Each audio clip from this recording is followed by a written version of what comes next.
Welcome, Taurus. This is Regina from the Pacific Tarot, getting ready to do your May general reading. Let's get started with your overall energy for the month of May. Queen of Cups.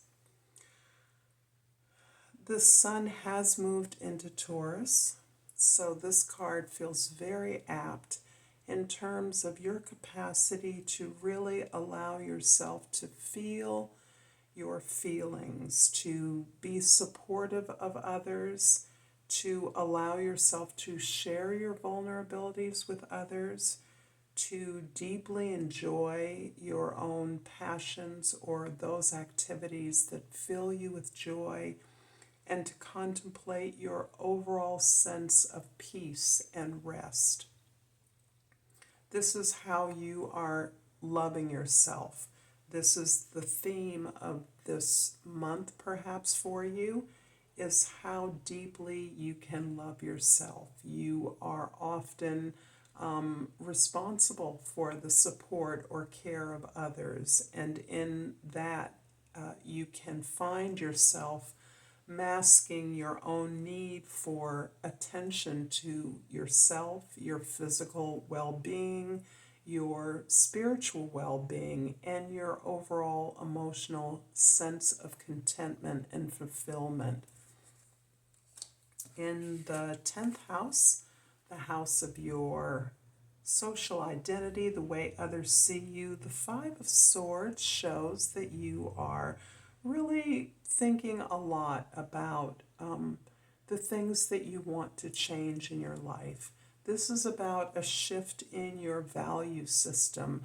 My sense is that a lot of energy goes into how you are coping or managing your relationships at work, your feelings, the way, the ideas and battles that you feel necessary to fight. You are often fending off the unjust or imbalanced sense of responsibility that's placed on you. You can also be allowing yourself to, there's a sense of insecurity about your ideas or about the things that would work best in a situation. And rather than seeking information, there is a tendency to take on the feedback or the criticism of others as legitimate or valid. And instead, this encourages you to commit to your own ideas or thoughts or new ideas that will help you to be curious about ways that you can improve upon your relationship or your position with others. And in being curious, you are gaining the information you need in order to choose your battles wisely so that you're not in a sense of conflict or turmoil about the best path to take. And this is one of the ways that you could deeply care for yourself. It's by not giving up your ideas, but instead getting more information from others, asking more questions, being curious, and then being willing to negotiate what is best moving forward. In the first house, we have the Fool. I love the Fool because it indicates you are gaining through your efforts to really attend to your own feelings, your own needs, your own desires. You are building your faith in yourself. You are gathering up and preparing for the next big journey in your life. And this is exciting to me because Taurus, as a fixed sign, you don't move easily, and this is indicating that you have been building up your reserves, your resources, your intuition, and security in what you know as you've learned and gained and improved your skills over the years. You're now prepared to step out into a bold new line of inquiry, adventure, a project that you are perfectly confident in achieving best results without knowing exactly where the end is going to be. In the fourth house, the King of Swords is showing this ability to indeed facilitate conversations, to ask questions, and to listen to the information you receive. And part of the reason you're receiving information is because you're asking from a sense of sincere inquiry, really wanting to know, an authentic place. You're secure, you have ideas of your own, but you're also aware that you could learn more. You could facilitate a conversation or the management of some of your resources by identifying other experts that can help you, other people that can come in and manage aspects of your domestic environment that is beyond your capacity, your knowledge, or your desire to spend your time in that way. So this feels very focused on your domestic environment, improvements in that, understanding better what the needs are of people in your everyday environment, and really taking the opportunity to match the skills with the need. In the seventh house, the house of your relationships, we have the Ace of Swords. And your desire to take care of yourself, attend to your needs, is really being greatly aided by this revelation, by this pursuit of your truth, by your awareness that you are seeing and understanding things in a way that is radically different from the way that you once did. You're now able to separate yourself from your feelings in order to listen to, pursue the information that you need, pursue the truth of your life, the truth of your experience, and gather that knowledge from others so that together you are working through and evaluating the best ideas, the best notions, the best strategies for moving forward with an important new direction that you're embarking on. This is dramatically impacting your relationships because you're feeling a sense of power rather than seeking power from others or giving your tremendous power away to others. Instead, you are engaging your power to work with others in a way that is really about tending and taking care of who you are becoming, preparing yourself for this greater adventure that is in many ways a return to your pursuit of destiny. What makes you special in the world?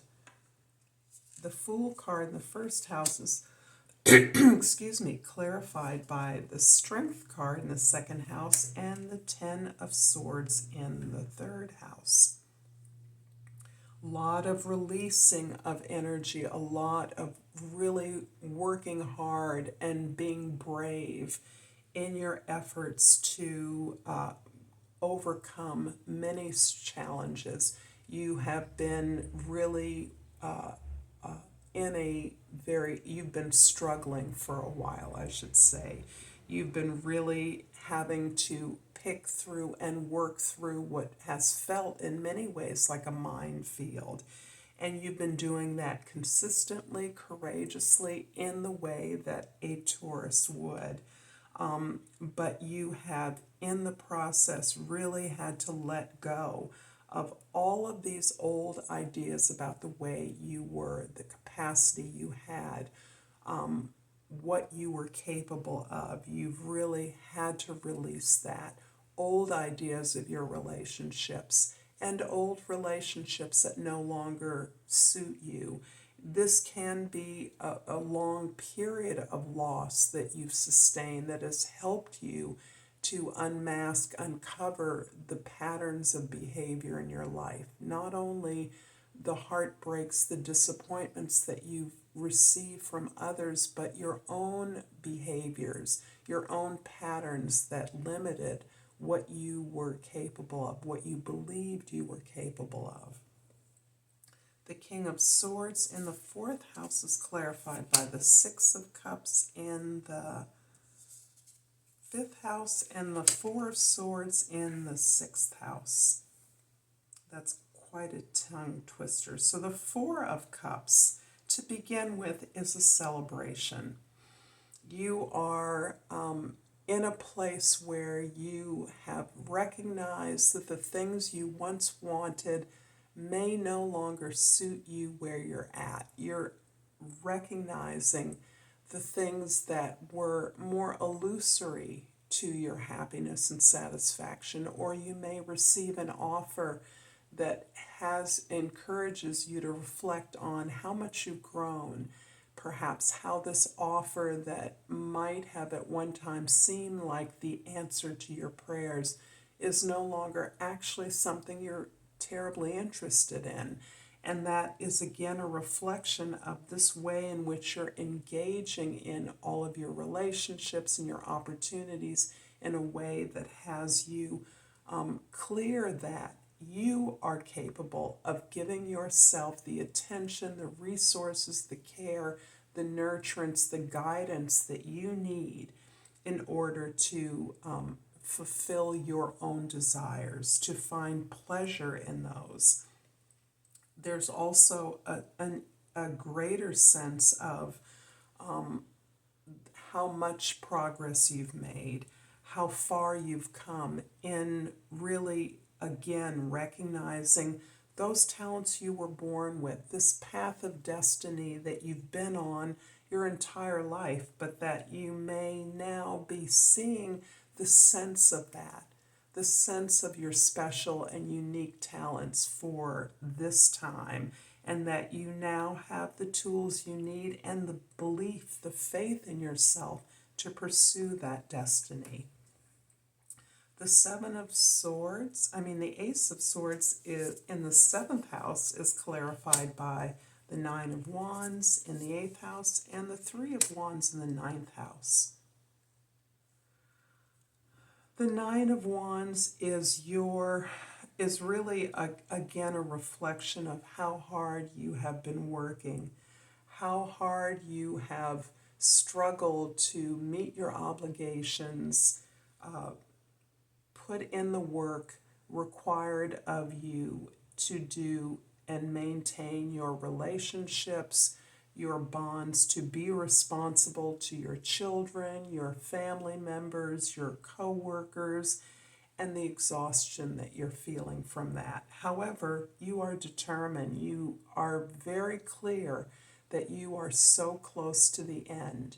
Part of the end of this long trail, this preliminary perhaps to a new job, a new location, a new relationship, or retirement, maybe starting your own business, is looking at the ending, the closing out of this period of time of employment, of a relationship, as a project in which you are working with others.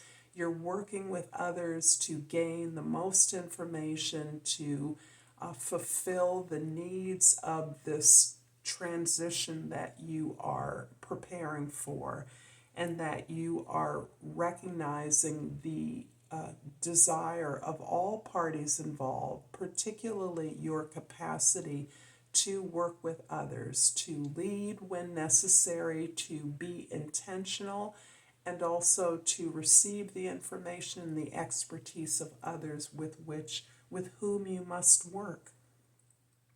The 5 of Swords in the 10th house is being clarified by the Page of Swords in the 11th house and the 9 of Swords in the 12th house. That release, that sigh, is a reflection of 2 of the 9s here in your reading that are about coming to the end of a very long process of hard work, pain, and suffering. You have actually had to crawl out of a place where you now recognize you needed to recover from. In fact, This is reflecting a long recovery period that you've been in. This recovery has required your work, your commitment, your willingness and courage to look at the aspects of yourself and your behavior that were uncomfortable, to take responsibility for many of the hardships that were self-imposed, the choices that you made. You have moved yourself through that in order to become more open, become more transparent about the things that you now are intending for your best, your greater welfare, the things that you know by improving your own lot, you are improving the world, you're improving the experiences of others. And in that way, you are open to learning new things, open to learning whatever it is you need to learn to prepare for this new journey, this new sense of empowerment and capacity to return to the road of your destiny, to return to that path of your unique gift that the world is waiting for. I hope this is resonating for you, Taurus. If so, please like and subscribe to my channel, Pacific Tarot. I'm going to read 2 oracles for you this time, and wow, this rose quartz is popping up a lot, and the key words are self-love. I approve of myself and love myself deeply and completely. That is so resonant with the beautiful Taurus, Sun, and Venus, your rulership. And I'm also going to pull a hummingbird oracle in keeping with beautiful spring in the northern hemisphere. And I pull ruby throat. Speak, write, create. The world needs to hear your song. I look forward to seeing you next time, Taurus. Until then, Namaste.